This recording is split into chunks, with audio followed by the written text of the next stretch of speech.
Custody battles are brutal. They drain your money, your energy, and sometimes your faith and fairness. But what if I told you that most parents don't lose custody because of bad lawyers, but because of simple mistakes they never knew they were making? As a divorce lawyer, I've seen good parents walk out of court heartbroken, not because they were unfit, but because they didn't understand how custody really works. So in this video, I'll reveal the biggest mistakes people make with custody, what really matters to a judge, and how to protect both your rights and your relationship with your child. Stay till the end, because one of these mistakes could cost you your custody before you even step inside the courtroom. The first mistake, letting emotions drive your decisions. I get it. Divorce brings anger, betrayal, fear, and when children are involved, those feelings multiply. But here's the truth. Family court doesn't care about your emotions. It cares about your actions. I once represented a father. Let's call him Mark. He loved his daughter more than anything. But during the separation, he sent his ex dozens of angry texts, threats, insults, pure frustration. When she showed those messages in court, it didn't matter that he was a good dad. The judge saw instability. That one mistake.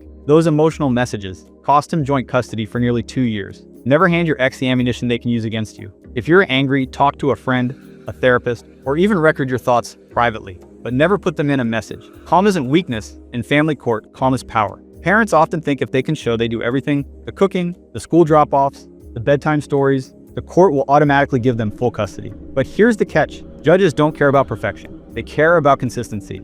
I've seen parents burn out trying to prove they're flawless, while the other parent simply shows up on time, calm, reliable. Guess who wins? The consistent one. Custody isn't a contest of who looks better on paper. It's about who can provide a stable environment long-term. You don't need to be perfect. You need to be present and predictable. You'd be shocked how many people walk into court saying, I take care of the kids every weekend, or I pay for everything, but have no proof. Judges love evidence, not emotions. If you're caring for your child, track it. Keep messages, school attendance records, expense receipts, anything that shows your involvement. I always tell my clients, if it's not written down, it doesn't exist. Your memory won't win custody, your documentation will. You may think you're just venting, but judges take parental influence seriously. If your child repeats negative things about the other parent in interviews or therapy sessions, it can be seen as emotional manipulation. One mother I represented lost primary custody because her 8-year-old told the court, Mom says dad doesn't love me anymore. She didn't mean harm, but those words were all the judge needed to question her influence. Remember, no matter how much you dislike your ex, they are still your child's other parent.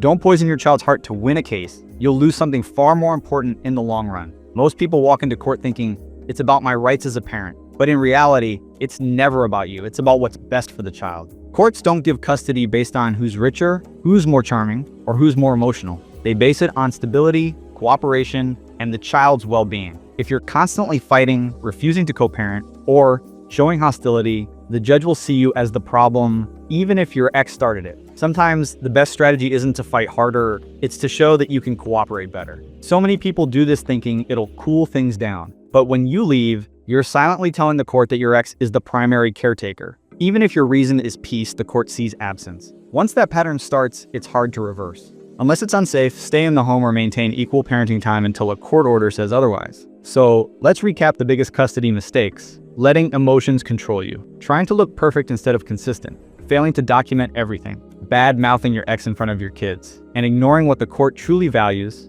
your child's best interest. Custody battles aren't about who wins or loses. They're about protecting your child's peace, even when you're at war. Stay calm, stay factual, and stay focused on your child, because that's what the court respects most. If this video helped you, give it a like and share it with someone who's about to face a custody battle. And for more honest, real-world advice from someone who's seen it all, hit subscribe and turn on notifications. Because sometimes, the best lawyer isn't the one you hire, it's the knowledge you carry.